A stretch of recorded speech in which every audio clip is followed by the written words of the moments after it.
Hey guys, it is now May, and so how did we finish April, and what did we actually finish?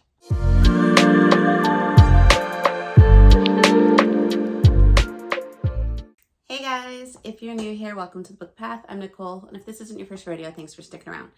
I'm still a little nasally, a little raspy. I'm feeling a lot better. For those of you who have been following with me, you know that I've been getting over a cold. Funny thing is it was a really mild cold, like the full-blown symptoms only lasted like 48 hours, but the need of tissues and constant coughing has not gone away. Only like I think since yesterday and today has it really been minimal. So we are officially, I mean, I know I've said I was on the mend, but I am actually now on the mend. Did impact reading a little bit. I didn't read everything, but we will get into that because let's go over what I did read for the month. So up first, we have Gothicana by Runix. This is kind of like a gothic fantasy romance about a young girl who, for lack of a better term, she's kind of ostracized by her small town because her mom is a witch, and or they think that she's a witch. She says she's a witch, but she does end up in basically a sort of an asylum due to some sort of diagnosis. And the daughter, Corvina, she believes that she might get it at some point. She has only wanted to have like a real life because she's always been kept in solitude. So she is accepted into this academy that it's called the University of Varenmore, and she's thinking finally she'll have like a normal life. She goes there and everything starts well, and she starts getting the hots for like this, for lack of a better term, he's like a master's student, but because they're low in teaching staff, he also teaches one of her classes, and there's like this forbidden, romance. Not much of an age gap, really. But you start to find out there's mysteries galore about this castle. Should it be haunted? What's going on? Kids are doing some self-harm. There's all sorts of things, and then there is like some spicy scenes within this. I also picked this for my animal studies prompt for my male character, Farron. I'm not usually one for gothic literature in general. I don't like the fact that it gives you all the feels and suspense and everything of like something supernatural, and then usually like it's nothing.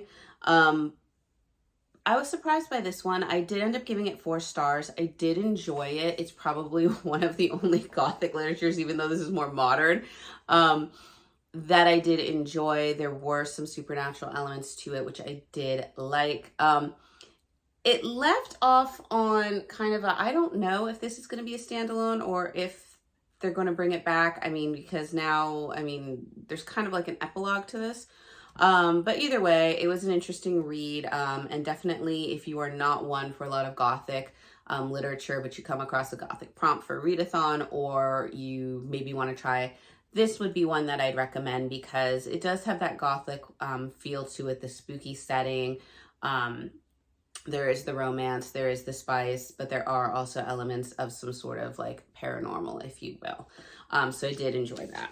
Next up was Midnight Ruin by Katie Robert. This is the newest book in the Dark Olympus series. Obviously, tensions are starting to grow. Olympus is starting to feel threatened as a whole, and now you're kind of seeing what all the different characters are coming to. Lockdown has basically happened in Olympus, for lack of a better term. This is a story that I have been waiting on because Eurydice and Orpheus is one of my more favorite Greek myths.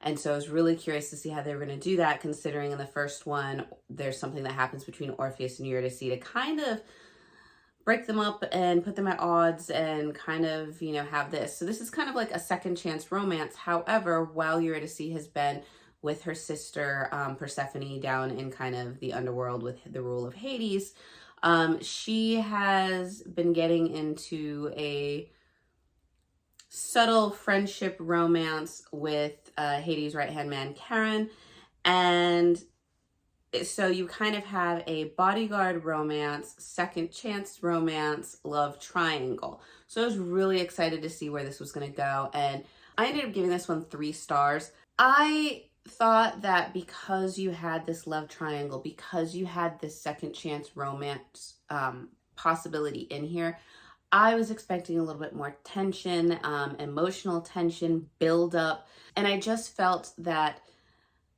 that whole aspect of the story was minimalized, and it wasn't really as dramatic and tension filled as I would have thought it could have been. It seems like that started to take a backseat to all the dangers that were actually targeting Olympus as a whole.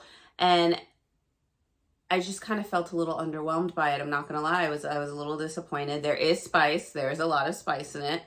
Um, but it was just kind of like the problems were easily solved, and I didn't really care for that. So 3 stars. I'm still continuing with the series because I think there's only like 1 or 2 books left, and so far, the series as a whole has been really good, and I do recommend it, especially for those that like retellings and Greek myths with some spice. So 3 stars, and this one I ended up reading for my female character for restoration, which it would help if I had my syllabus to tell you what the heck these mean as a refresher. But restoration was a book that you think could cure slumps. So it did cure a slump, because obviously it had, I was anticipating this, wanting to read it and get on and see how the story was going. And the excitement kind of did it. Sadly, it was a little underwhelming, but it did cure the slump. So that one was restoration.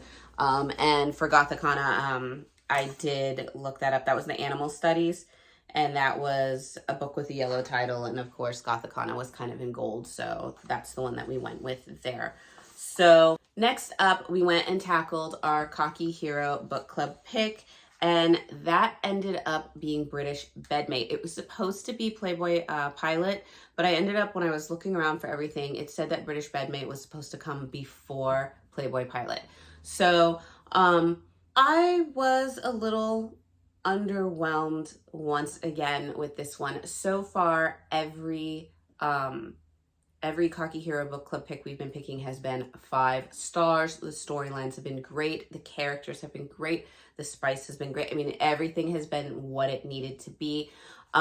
This one I ended up giving 3 stars. Basically, you had a single mom who was a nurse, and she ends up in the emergency room with a fishing incident, we'll just call it. And this really hot young British doctor is there to help her out. And she ends up later on not having enough money, because she's a single parent. She's trying to survive. I think this takes place in the New England area. So yeah, I can fully understand how that would be really tight cost-wise. And so she has a kind of guest house, and she decides she's going to like rent it out. And she rents it out to a friend of her yoga instructor, I think it was, who turns out to be this British doctor. And of course, there's kind of the tensions because he's the playboy. He doesn't want to settle down, especially due to some kind of trauma in his backstory. But he doesn't really want to settle down, and she obviously is attracted to him, but she knows he doesn't want to settle down, and she's not the type to just have the fun. Like, she wants the relationship aspect. Keep in mind that she is a single mom, so she does have her child to consider. Very, very basic plot line. You kind of knew how things were going to turn out. The spice was surprisingly minimal compared to the rest of the series. And honestly, I mean, I'm not one for the pregnancy trope or the single mom trope. Like, I say that with like, because sometimes they can do the single mom trope very well, and I like that. I think, what was it, Twisted Secrets by Katie Robert is a great example of the single mom trope for me. But this one was just kind of like, I don't know, it felt more small town romancy, like nicely, like fade to black almost of what you'd expect with the plot line, even though it didn't fade to black. But it just wasn't what I was thinking it was going to be for the storyline. It was cute. It had certain things to it. There was a twist at the end that I was kind of like, oh, okay. But at the same time, I was kind of like, I don't think it was fully necessary in what was going on, but I get it. So like I said, it was 3 stars. That one wasn't for any of the prompts. It was just for the Cocky Hero Club pick. So we did go ahead and complete that. So next up was the Guild book pick. And because I am, my female characters for Crescent Moon and my male character I think is Mindwalkers, I was fortunate enough that they both picked the same book. And that was A Fate Inked in Blood by Daniel L. Jensen. I had my eye on this book for a while, and so having it be the book prompt for the guilds just gave me an excuse to go out and get it because I really needed an excuse, you know. This one was interesting. It's kind of a Norse mythology fantasy land where you have the kind of Viking-like clans, and some of them have been gifted the blood or whatever, the gift of the gods, where you carry favor with one of them and you tend to get some powers. And our main character, Freya, she does have powers, but she's told never to use them. It's kept secret. You never know why. Until she is forced to use them, and it's discovered that she is a shield maiden, and it has been long foretold that a shield maiden would aid a king to unite the lands of Viking land, basically, and unite the kingdom under one ruler. And so she is taken as kind of a second wife to this power-hungry king or lord or whatever. And it's just kind of how he's kind of using her to publicize the possibility of he being the king, you know, bend the knee because I have the shield maiden, and she's coming into her own powers while she's having to train. And all the while, the Lord, or the Jarl, as he's called, his son is Bjorn, and Bjorn has been gifted with these kind of fire powers. He has this like fired axe or whatever. And he's kind of like helping her to train, and he's been cast as her protector, even though he doesn't want it. And so they're kind of like butting heads all the time, all the while still being attracted. And there seems to be a traitor in the midst. You don't know what's going on. And there are some very fantastical elements to it. Certain trials she kind of has to go to like claim her fame type of thing. All the while, all the fame she gets kind of just boosts up the claims of the Jarl. And while she's still trying to fight her growing feelings for Bjorn. So there's a few spicy scenes, very few. It's mostly driven by the storyline. I really liked Bjorn in this. I felt like his character development was really, really well done. This is one that I could see being made into a series or a mini series or movie. I'm not gonna lie, because it is the land, the story, the myths of it all is very well fleshed out, I thought. But it just wasn't pulling me in as much. Like, I wanted just a little bit more, and I can't really tell you what that little more was. I don't know if it was just for Freya to kind of step up a little bit more. I don't know if that was my expectations for Freya to kind of step up a little bit more, or for there to be a little bit more spice in the romance department. It just felt also a little bit more slow in the beginning, so that might have done it too, because I ended up giving this one 4 stars. I know a lot of people were giving it 5 stars. It was really good. It just was missing the mark of getting a 5-star for me. But it was good. I do recommend it. This is the first book in what is going to be either a trilogy or a series, so I will be continuing with it and seeing how the story goes, because it does leave off on a cliffhanger. So next up, we had our restoration pick for our male character, and that was to read The House of Ash and Shadow by Leah Stone. This one I was actually surprised with. This was kind of one that I had picked up in the stores just because it kind of sounded good, but I didn't know which way to take it. It is a YA fantasy. And basically, you have Fallon, who has been growing up kind of outside the main city because she is magicless. All the magicless fae live outside this kind of walled-in city. And even within the walled-in city, there's like the poorer, less powerful fae who, by Fallon's standards, they live in excellence because she's like literally in like huts and slums. They're a little bit above, they have houses. And then you have like the really powerful fae living in opulence and like wealth and extravagance.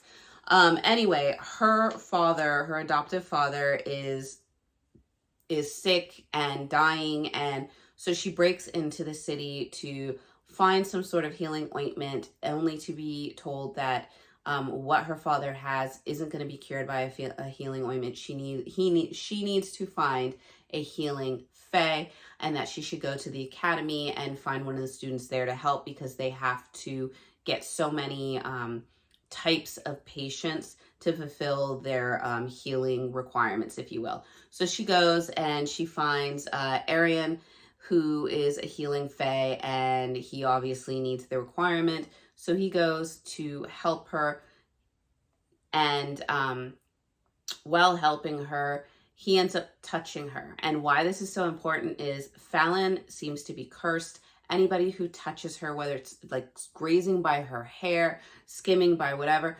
she ends up in extreme agony and pain. So when Arian touches her, she flinches thinking she's going to get pain. Nothing. So Arian ends up healing her father, and while she's telling her father what's going on, like he can, I can be touched, by him and nothing. They're wondering what it means. She's excited because it means that she has a chance at love, at maybe having a family and things that she never even dreamed possible before. And when Arian discovers her truth and her curse, he like runs away. And what you end up finding out is she's the long lost daughter of someone who, for lack of a better term, got really angry, felt betrayed, went kind of almost mad, turned to the dark side of the fairies, and kind of unleashed all hell upon the kingdom. And in doing so, she was thought to be dead, and the queen that now resides had basically cursed the line, or there was a curse that happened on her line that kind of kept this all in check. And so Fallon is now finding this out. Obviously, because she has magic, her and her father are taken out of the kind of slums and brought into the city. However, because her father doesn't have magic, they are put into like the lower side, even though she's extremely powerful. So it's her navigating the world, and the school, and all these classes and these houses that she finds out that were some of the powerful houses, including her own, all the while finding out that her mom might not actually be dead, that everybody's fearful that she might try to end up like her mom, and there's supposed to be this great battle, and only good or shadow will prevail. And she is still trying to navigate her possible romance with Arian, or lack thereof, because he seems to like want nothing to do with her. So it's really interesting. I liked it. Left off on a cliffhanger and a twist that was very interesting. I'm curious to see how the story is going to go, because there's so many different kinds of elements and storylines starting to kind of merge together. So I thought it was really well done. I do recommend it. I thought this was a really good one. I gave it 4 stars just because it was missing a little something extra, and I don't know if that was because it's a YA and I was wanting kind of the adult romance aspect, because the rest of the world kind of seemed a little bit more adult than a YA. Don't know. I loved, she does get like a crow that's like a talking familiar. Loved him. You know me, when there are talking familiars and animals that have some sort of element of talking to them, I usually go to them because I just find them adorable or funny, or everything. So I did love the crow in this. It was great. But yeah, so 4 stars. Did like it, and we did complete the restoration prompt for my male character with this one. So last up was the alchemy prompt for magical recon. I just realized I didn't even tell you what the other prompts were. So, the Restoration for the House of Shadow was a book that you could think would cure slumps, just like Midnight Ruin. And it did cure slump. It did, because I really did enjoy it a lot more than I thought it was going to. So good on that one. So now we have Alchemy, and Alchemy was to read a book with a circle on the cover. And I did Night of the Witch because there is a circle for the moon. This is by Sarah Rosh and Beth Revis. This one I ended up giving 3 stars. It was interesting, but really, really slow, and very kind of predictive in a lot of what was going on.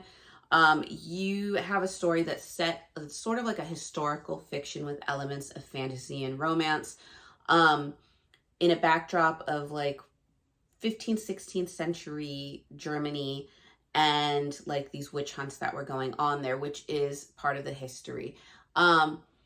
One thing that was really kind of annoying throughout was they use a lot of German phrases and speech, and there's no glossary. There is a little historical reference, which was great, but there's no glossary. And so anytime you do that and I'm reading and there's no glossary, I'm either going to be like, okay, I need to get Google Translate out, or I'm going to be like, I'm too tired to get Google Translate out and miss that meaning. And it just pulls out of the story each and every time you do it. So like if it's a few times, that's fine. I can still work with that. But when it's like almost every page, there was some type of phrase or food or type of clothing or whatever, there was always German terminology being used, which on one end, for the historical fiction aspect, it was really good because it is giving that reality to it. But when you don't have the glossary for quick scanning and you have to get out and go find what it means, takes you out of the story. And I don't like when that happens, because then you got to go back into the story and you've got to find yourself and get acclimated again. And when the book is kind of slow, it's harder to do that. So I just kept getting pulled out of that. The characters weren't super fleshed out. They had some elements and you learned kind of more of their personalities as the book went on, which is fine, but it was minimal. It was minimal. I liked Otto as the male character. I liked his backstory. I felt like when you did get his point of view in the story, it was more fleshed out. It was more intricate and detailed, and his personality was starting to come out a little bit more than I think it's Fritzi. Yeah, Fritzi's character. And Fritzi is a witch. She's the daughter of like this leader of one of the last witch kind of groups or covens in the area. There are the Hexenjägers, which are the witch hunters, and they're just going out and getting everybody. Otto is a Hexenjäger. However, there is more than meets the eye, because he doesn't want to be one, and he doesn't like their kind of quests that they're going on. He feels they're taking advantage, and that they're killing innocents, and he wants it to stop. So he's kind of got his own plans into play to do that, and Fritzi comes along and those plans kind of get messed up. So it's kind of how he needs her to complete the plans. She needs him because one of her family members has been taken by the Hexenjäger. So she's trying to find that so she can get out. You start finding out there is more than meets the eye. There is, once again, almost like a prophecy about to happen that involves much more than they thought. And kind of like the world of magic is at stake. Like I said, it was a little predictable at many instances. It does kind of leave off on, I don't want to necessarily say it's a twist, but it's kind of one of those ones where you're like, oh, okay, there's going to be a sequel, because everything doesn't end the way you think it's going to end. That's the only way I can kind of say it without giving it away. The villain in this is absolutely vile, so yay for that. But you can kind of figure out what's going on. And so, yeah, it just, like I said, it was hitting some marks of the basis for me to want to continue, but it's going to be kind of like I'll continue this, but like after other things that I've read, because it was good. Maybe there will be more things fleshed out in the second book. Maybe there will be a glossary to help us out, because that would be fantastic in the second book. But interesting premise, just kind of fell through on the pace and characters and stuff like that. Yeah, not much more to say. But yeah, so I ended up giving this one 3 stars, and this was for the my notes. And this was for the alchemy prompt, so I did do that. However, even reading all those, I did not complete all prompts for my characters as of yet. So I'm going to continue because I'm only one prompt away on each character from completing their school studies. I did do the lore, which was to read the Legend of Dia and kind of go on your things. I posted some of the requirements for that to my Instagram. So I did complete that as well. However, I did not get to my alchemy book, which was once again to read a book with a circle on the cover for my female character, and that was A Game of Malice and Greed by Caroline Peckham and Susan Valenti. And then I also did not get to the elemental studies, which was to read a book with a source of light on the cover, and that I had picked The Lord of the Fading Lands because you can see there's like an ember burning on there. So I did not finish these two. So these two are going to get added to my May TBR because why not? We got to get them done. And so hopefully I'll get them done before August. And when we have to go back to the academy for the next round. So I'll put those with those books. Now I know that my challenge accepted jar pick was also to finish reading Mansfield Park. I never even got started with it.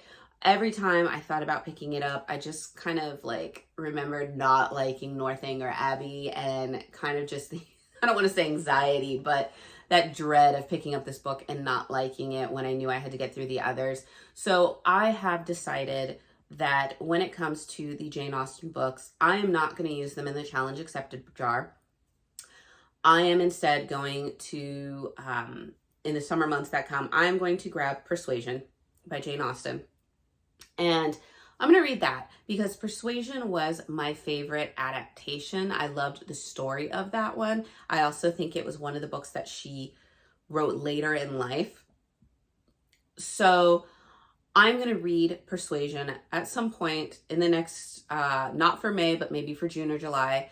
And maybe do like its own little video about that one, because that is going to be the make or break it. If I do not like my favorite Jane Austen like adaptation in book form, then there's really not a lot of hope for me liking the others. And so at that point, I'll probably just not read the rest of the Jane Austen books and just accept that I am an adaptation girl.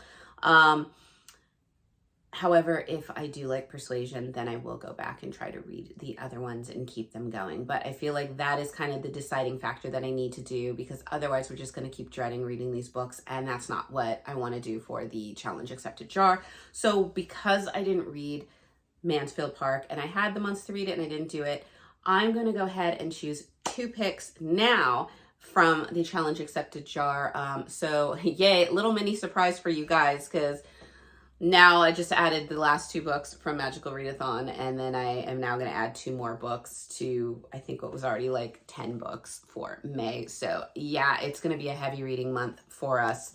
So let's go ahead and pick out our 2 books. If I pick a Jane Austen one, obviously we're not going to go with that one. So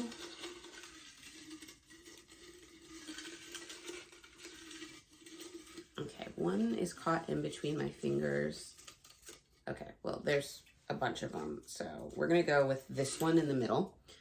And this one, this one's going to be a romance, because I think these are the books from that I was curious to read from the indie author festival that I went to in last October. That was very romance heavy. So we are going to read The Leprechaun's. I don't know if you guys can see that, but it is The Leprechaun's Mate by Elliot Osso. I have no idea what that's going to be about other than a leprechaun finding their mate. So it should be fun. So that will be our redo pick for March and April. And then what else we are going to do? I actually have this one. We are going to read, I don't know if you guys can see that, but we're going to read Circle of Friends by May TBR. I actually have that one right over here. Right over here, I have the movie adaptation cover. That's how I know about this. I watched this years ago when it came out in like the 90s with Chris O'Donnell, who was like the heartthrob at the time, and Minnie Driver. I'm a fan of Minnie Driver's. I like her.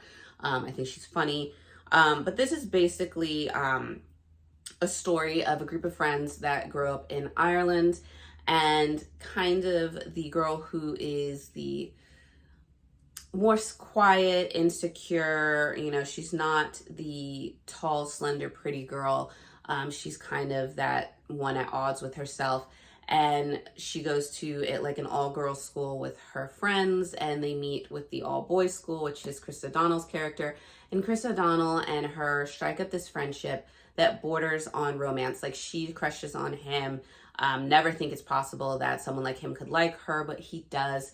However, there are twists and betrayals and things to keep them apart, all in the backdrop of, I think it's either during World War II, slightly before World War II, or slightly after World War II. I know it's supposed to be like around that time frame. So I'm looking forward to reading the book and seeing how the book was different. I think it's been a while since I've seen the movie, so there are major plot points in my head, but the rest of it is kind of out of my head. So we'll see how that goes, and I will be wanting to read that one. I think this one was from my 40 before. 40, maybe. I'm not sure. But anyway, so that will be the other book pick. We'll say that's for May and June, and we'll be getting through both of those. So with that being said, that is kind of how we went for April. Obviously now, with everything being added to May, I think I have a Cocky Hero Club pick and a manga ebook and an ebook that I have to read. So there's 3 books there, and then I had 4, 5, 6, 7, 8, 9, 10, 11, 12, 13 books now, which I think 13 books was like the highest amount of books I've read, and it was like in August, like, I don't know, a year ago or something. We'll see. So it's going to be interesting. I know that a majority of these books have to be read for Final Book Support Group, which is a 4-day long read-along.